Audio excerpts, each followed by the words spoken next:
بسم اللہ الرحمن الرحیم۔ السلام علیکم ورحمۃ اللہ وبرکاتہ۔ ام المومنین حضرت عائشہ صدیقہ رضی اللہ تعالی عنہا سے مروی ہے کہ حضور نبی کریم صلی اللہ علیہ وآلہ وسلم نے مجھ سے فرمایا کہ حضرت عثمان رضی اللہ عنہ کو بلاؤ۔ چنانچہ میں نے حضرت عثمان غنی رضی اللہ تعالی عنہ کو بلوایا۔ حضرت عثمان غنی رضی اللہ تعالی عنہ آئے تو حضور نبی کریم صلی اللہ علیہ وآلہ وسلم نے مجھے ہٹنے کا حکم دیا، اور پھر حضرت عثمان غنی رضی اللہ تعالیٰ عنہ سے سرگوشی میں کچھ کہنے لگے، جس سے حضرت عثمان غنی رضی اللہ تعالیٰ عنہ کا چہرہ متغیر ہو گیا۔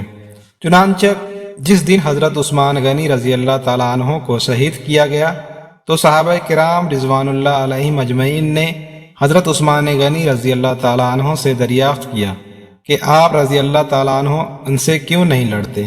حضرت عثمان غنی رضی اللہ عنہ نے فرمایا کہ میں ان سے نہیں لڑوں گا۔ ام المومنین حضرت عائشہ صدیقہ رضی اللہ تعالی عنہا فرماتی ہیں کہ میرا خیال ہے کہ حضور نبی کریم صلی اللہ علیہ وآلہ وسلم کی سرگوشی یا وہ معاہدہ اسی دن کے لیے تھا۔ حضرت عثمان غنی رضی اللہ تعالیٰ عنہ کے خلاف سازشوں کا بازار جن لوگوں نے گرم کیا، ان کا سردار عبداللہ بن سبا تھا۔ یہ یہودی نسل کا ایک مکار آدمی تھا۔ اس نے پرہیزگاری کا لباس اوڑھ رکھا تھا۔ لوگ اس کی باتوں میں آتے چلے گئے۔ بے شمار لوگوں کو اس نے اپنا ہم خیال بنا لیا۔ عبداللہ بن سبا اور اس کے حامیوں نے فتنے اور سازش کی یہ آگ الزامات کے ذریعے لگائے۔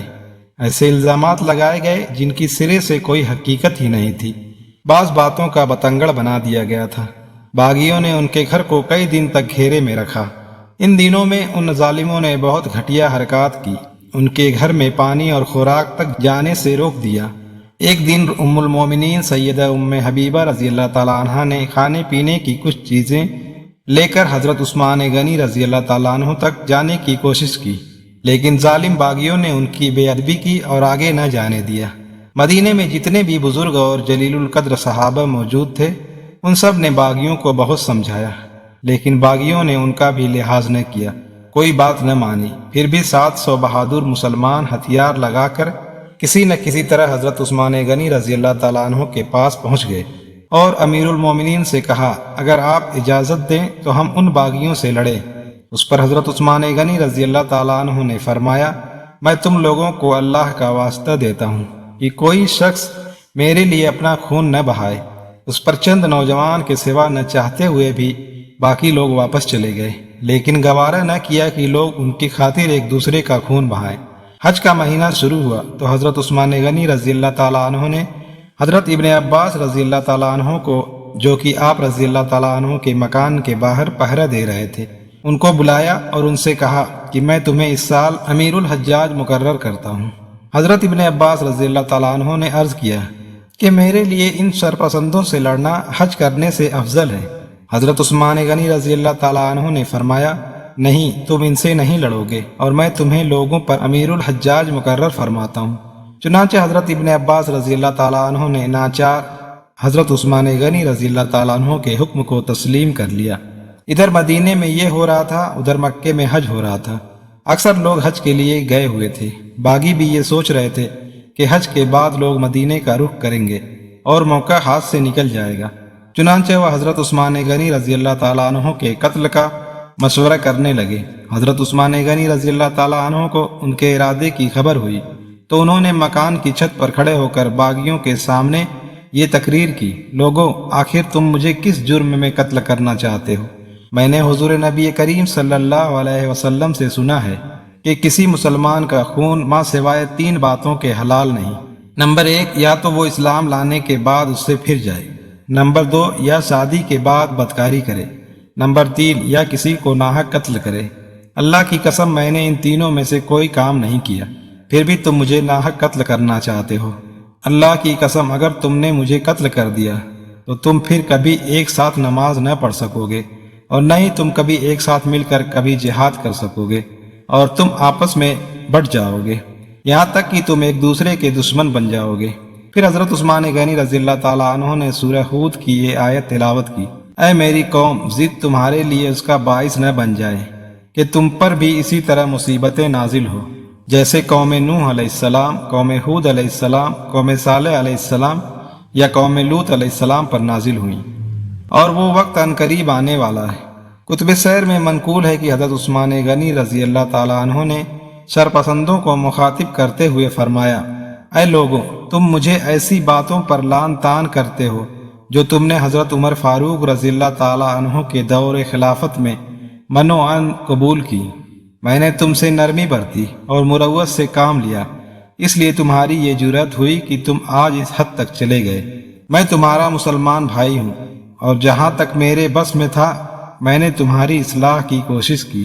میں تمہیں اللہ کی قسم دے کر پوچھتا ہوں کہ کیا تم نے حضرت عمر فاروق رضی اللہ تعالیٰ عنہ کی شہادت کے وقت اللہ تبارک و تعالیٰ سے یہ دعا نہ مانگی تھی کہ اللہ ایسی ہستی کو تم پر امیر بنائے جو تم سب کے لیے قابل احترام ہو؟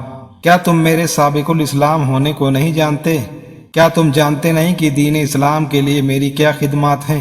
انہیں یاد دلایا کہ رسول اللہ صلی اللہ علیہ وسلم جب مدینے تشریف لائے تھے تو مسجد نبوی کے لیے جگہ تنگ تھی۔ آپ صلی اللہ علیہ وسلم نے اعلان فرمایا تھا کہ جو شخص مسجد کے لیے زمین خریدے گا اسے جنت میں جگہ ملے گی۔ میں نے ہی یہ جگہ خرید کر مسجد میں شامل کی تھی، لیکن آج تم مجھے اس مسجد میں نماز پڑھنے سے روکتے ہو۔ ہجرت کے بعد سارے مدینہ میں بس ایک ہی کنواں تھا۔ رسول اللہ صلی اللہ علیہ وآلہ وسلم نے یہ اعلان فرمایا تھا کہ جو شخص اس کنویں کو خرید کر مسلمانوں کے لیے پانی عام کرے گا اس کے لیے جنت ہے۔ کیا تمہیں علم نہیں ہے کہ میں نے ہی یہ کنواں خرید کر مسلمانوں کے حوالے کیا تھا، لیکن آج تم نے اس کا پانی بند کر دیا ہے؟ رسول اللہ صلی اللہ علیہ وآلہ وسلم کے ساتھ میرا کیا تعلق تھا، کیا تم یہ بھی نہیں جانتے؟ ان کی یہ تمام باتیں بھی پتھر دل باغیوں کو ہلا نہ سکی۔ حضرت عثمان غنی رضی اللہ تعالیٰ عنہ کا خطاب سن کر سرپسندوں میں سے آواز آئی کہ بے شک آپ رضی اللہ تعالیٰ عنہ نیکی اور بھلائی کے کاموں میں سبقت لے جانے والے ہیں، مگر ہم آپ رضی اللہ تعالیٰ عنہ کو خلافت سے ہٹائے بغیر پیچھے نہیں ہٹیں گے۔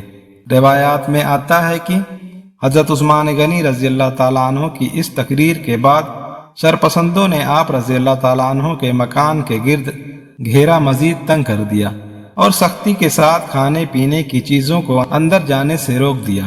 ام المومنین حضرت عائشہ صدیقہ رضی اللہ تعالیٰ عنہ اس معاملے میں نہایت پریشان تھی۔ انہوں نے حضرت علی رضی اللہ تعالیٰ عنہ، حضرت زبیر رضی اللہ تعالیٰ عنہ اور حضرت طلحہ بن عبید رضی اللہ تعالیٰ عنہ جیسے جلیل القدر صحابہ جنہوں نے صلح کی کوششیں کی تھی ان کو ناکام ہوتے دیکھ لیا تھا، اور ان کے پیش نظر ام المومنین حضرت ام حبیبہ رضی اللہ تعالیٰ عنہ کا بھی حال تھا کہ ان سرپسندوں نے ان کے ساتھ کیسے بدتمیزی کی تھی۔ آپ رضی اللہ تعالیٰ عنہ نے اس نازک موقع پر حج کا ارادہ کیا اور اپنے بھائی محمد بن ابو بکر رضی اللہ تعالیٰ عنہ کو ساتھ چلنے کے لیے کہا، لیکن محمد بن ابو بکر رضی اللہ تعالیٰ عنہ نے انکار کر دیا۔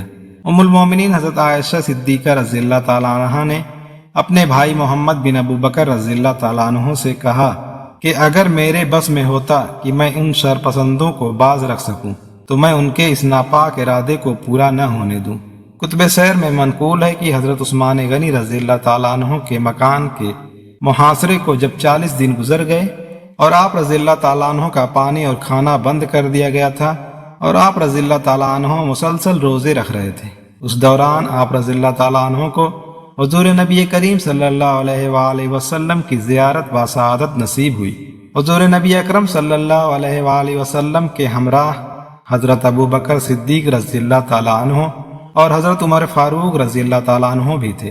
حضور نبی اکرم صلی اللہ علیہ وآلہ وسلم نے حضرت عثمان غنی رضی اللہ تعالیٰ عنہ کو مخاطب کرتے ہوئے فرمایا، عثمان، مجھے معلوم ہے کہ تم مسلسل روزے سے ہو اور تمہیں بہت پیاس لگی ہوئی ہے، تم فکر نہ کرو، کل کا روزہ تم میرے پاس حوض کوثر کے پانی سے کھولو گے، یہ ظالم تمہیں شہید کر دیں گے۔ حضرت عثمان غنی رضی اللہ تعالیٰ عنہ حضور نبی کریم صلی اللہ علیہ وآلہ وسلم کی زیارت اور بشارت سے بہت خوش ہوئے، اور آپ رضی اللہ تعالیٰ عنہ نے اس بات کا تذکرہ اپنی زوجہ حضرت نائلہ رضی اللہ تعالیٰ عنہ سے کیا۔ حضرت عثمان غنی رضی اللہ تعالیٰ عنہ کو حضور نبی کریم صلی اللہ علیہ وآلہ وسلم کی زیارت باسعادت کے بعد اس بات کا یقین ہو گیا کہ اب ان کی شہادت کا وقت نزدیک آ گیا ہے۔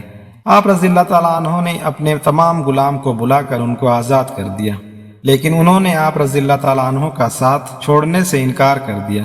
18 ذی الحجہ 35 ہجری بروز جمعہ حضرت عثمان غنی رضی اللہ تعالیٰ عنہ قرآن پاک کی تلاوت میں مصروف تھے۔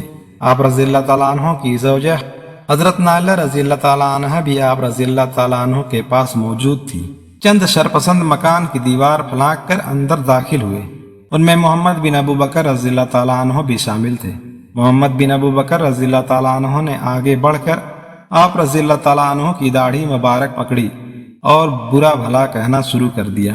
حضرت عثمان غنی رضی اللہ تعالیٰ عنہ نے اب محمد بن ابو بکر رضی اللہ تعالیٰ عنہ سے فرمایا، اگر تمہارے والد زندہ ہوتے تو وہ کبھی میری داڑھی کو یوں نہ پکڑتے اور میرے بڑھاپے کا احترام کرتے۔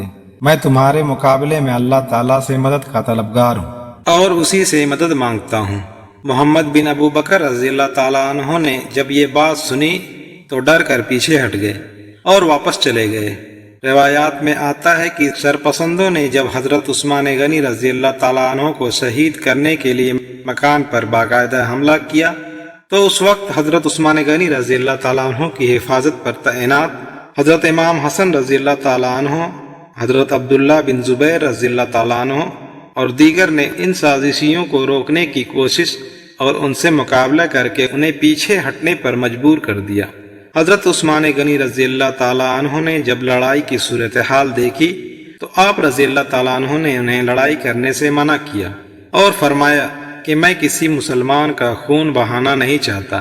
جس وقت شرپسندوں نے حضرت عثمان غنی رضی اللہ تعالیٰ عنہ کے مکان پر حملہ کیا، حضرت عبداللہ بن سلام رضی اللہ تعالیٰ عنہ تشریف لائے اور ان کو مخاطب کرتے ہوئے فرمایا، اے لوگو، میں تمہیں اللہ تبارک و تعالیٰ کے قہر سے ڈراتا ہوں۔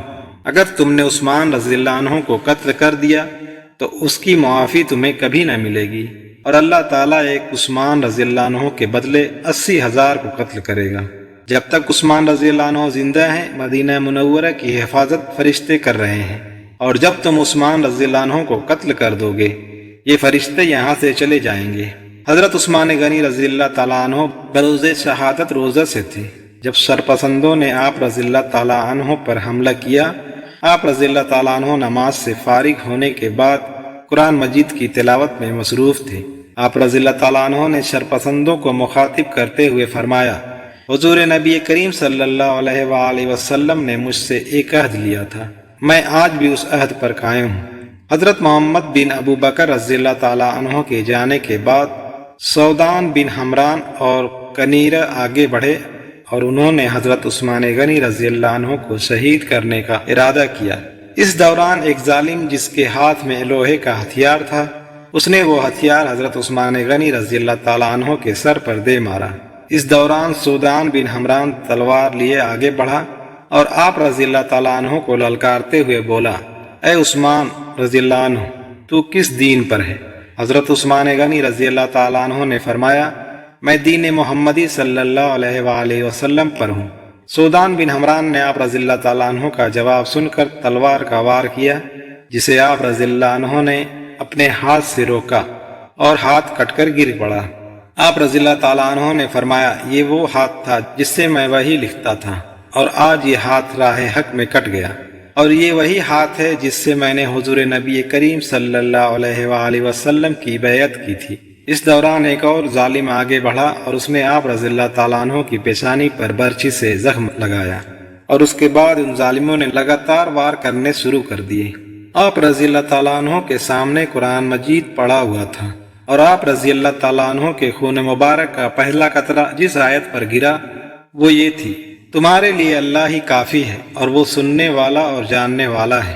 آپ رضی اللہ تعالیٰ عنہ نے کلمہ شہادت پڑھا اور زمین پر گر پڑے۔ انا للہ و انا الیہ راجعون۔